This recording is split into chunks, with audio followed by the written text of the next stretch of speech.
వ్యోమగాములు భూమి నుండి లక్షల కిలోమీటర్ల దూరంలో ఉన్న అంతరిక్షంలోకి వెళ్లి అక్కడ ప్రయోగాలు చేస్తూ ఉంటారు. కానీ వారితో పాటు ఒక చిన్న బొమ్మను కూడా తీసుకువెళ్లడం ఎప్పుడైనా గమనించారా?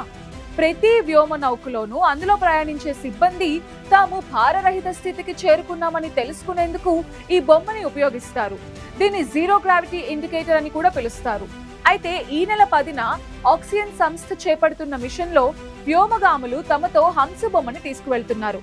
అసలు వారు హంస బొమ్మను ఎందుకు ఎంచుకున్నారు? సరస్వతీదేవి వాహనానికి ఈ వ్యోమగాములకి ఏంటి సంబంధం? Watch the story.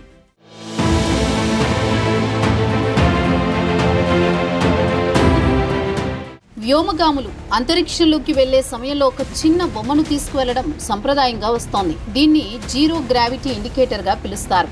వ్యోమనౌక భూమి గురుత్వాకర్షణ శక్తి నుండి బయటపడి అంతరిక్షంలో గురుత్వరహిత స్థితిలోకి చేరినప్పుడు ఈ బొమ్మ తేలడం ప్రారంభమవుతుంది. ఇది వ్యోమగాములకు వారు శూన్య గురుత్వ స్థితిలో ఉన్నారని సంకేతంగా చెబుతుంది. కానీ ఈ బొమ్మ కేవలం శాస్త్రీయ సంకేతం మాత్రమే కాదు. అంతరిక్షంలో ఒంటరితనం, ఒత్తిడి, వడిదుడుకుల మధ్య ఈ చిన్న బొమ్మ వారికి భూమిని, వారి కుటుంబాన్ని, సంస్కృతిని గుర్తు చేస్తుంది.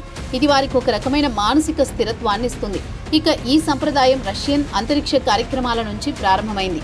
1961లో యూరీ గగారిన్ ప్రపంచంలోనే మొదటి వ్యోమగామిగా అంతరిక్షంలోకి వెళ్లినప్పుడు అతను తన వోస్టాక్ 1 వ్యోమనౌకలో ఒక చిన్న బొమ్మను తీసుకువెళ్లాడని చెబుతారు. ఈ సంప్రదాయం సోవియట్ యూనియన్లో బలంగా ఉండేది. రష్యన్ వ్యోమగాములు తమ మిషన్లలో చిన్న బొమ్మలను తీసుకువెళ్లడం ఒక సంప్రదాయంగా మారింది. ఈ బొమ్మలు తరచూ సాంస్కృతిక, చారిత్రక లేదా వ్యక్తిగత ప్రాముఖ్యత కలిగి ఉంటాయి.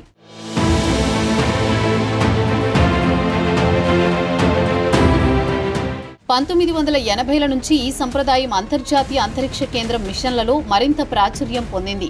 నాసా, యూరోపియన్ స్పేస్ ఏజెన్సీతో పాటు ఇతర అంతరిక్ష సంస్థలు కూడా ఈ సంప్రదాయాన్ని కొనసాగిస్తున్నాయి. నాసా వ్యోమగాములు స్పేస్ షటిల్ మిషన్లలో స్టఫ్ యానిమల్స్, సాంస్కృతిక చిహ్నాలు లేదా పిల్లలు ఇచ్చిన బొమ్మలను తీసుకువెళుతూ ఉంటారు. ఈ బొమ్మలు తరచూ మిషన్కు సంబంధించిన థీమ్ను లేదా సామాజిక సందేశాన్ని సూచిస్తాయి. అంతర్జాతీయ అంతరిక్ష కేంద్రంలో పరిశోధనలు చేయడానికి ఆక్సియం సంస్థ వ్యోమగాములను పంపుతోంది. ఆక్సియం స్పేస్ మిషన్ ఈ నెల జూన్ 10న ప్రారంభం కానుంది. ఇది ఫ్లోరిడాలోని కెన్నెడీ స్పేస్ సెంటర్ నుంచి ఫాల్కన్ 9 రాకెట్ లాంచ్ అవుతోంది. ఈ రాకెట్ 4కి పైగా వ్యోమగాములు వారి పరిశోధన సామాగ్రితో సహా అంతరిక్ష కక్షలోకి తీసుకువెళ్లనుంది. ఈ మేరకు pre flight virtual press conference లో ఆక్సియం 4 సిబ్బంది మిషన్ జీరో గ్రావిటీ ఇండికేటర్ ను ఆవిష్కరించారు. సరస్వతీదేవి వాహనమైన హంసను వారు ఈసారి అంతరిక్షంలోకి తీసుకువెళ్లనున్నారు.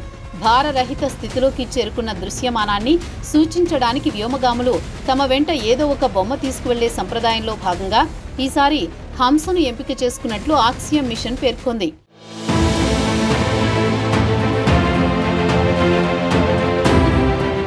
హంస అనేది హిందూ పురాణాలలో పవిత్రమైన చిహ్నం.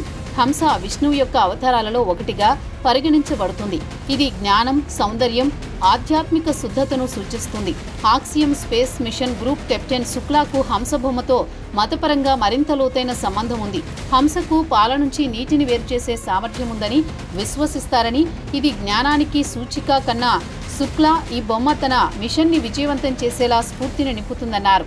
వ్యోమగామి సిబ్బంది మైక్రోగ్రావిటీ గుర్తుగా స్పేస్-ఎక్స్ క్రూ డ్రాగన్ క్యాప్స్యూల్ లోపల ఈ హంస బొమ్మ స్వేచ్ఛగా తేలుతున్నట్టు కెమెరాల్లో చూడొచ్చని మిషన్ కమాండర్ వ్యోమగామి పెగ్గీ విట్సన్ అన్నారు.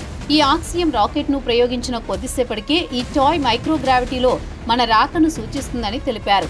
ఇక మిషన్లో పాల్గొన్న 3 దేశాల వ్యోమగాములు ఆకాంక్షలకు చిహ్నం కూడా ఈ హంస బొమ్మే. అదెలా అంటే భారత్లో ఇది జ్ఞానానికి చిహ్నం కాగా, పోలాండ్, హంగేరీలో ఇది దయకు సంకేతం. అంతేకాదు ఆ 4 వ్యోమగాముల వైవిధ్యానికి, ఐక్యతకు చిహ్నంగా ఈ హంస బొమ్మ నిలిచింది. ఈ ఆక్సియం 4 మిషన్ గత నెల మే 29న ప్రారంభం కావాల్సి ఉండగా అనివార్య కారణాల వల్ల జూన్ 8కి షెడ్యూల్ చేశారు.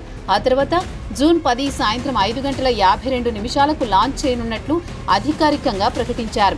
ఇక మిషన్ సోవియట్ సోయుజ్ T-11తో రాకేష్ శర్మ అంతరిక్షంలోకి ప్రయాణించిన తొలి భారతీయుడు కాగా, సరిగ్గా 41 ఏళ్లకు ఆక్సియం 4 మిషన్తో గ్రూప్ కెప్టెన్ శుక్లా అంతరిక్షంలోకి వెళ్లిన 2వ భారతీయుడిగా నిలిచారు.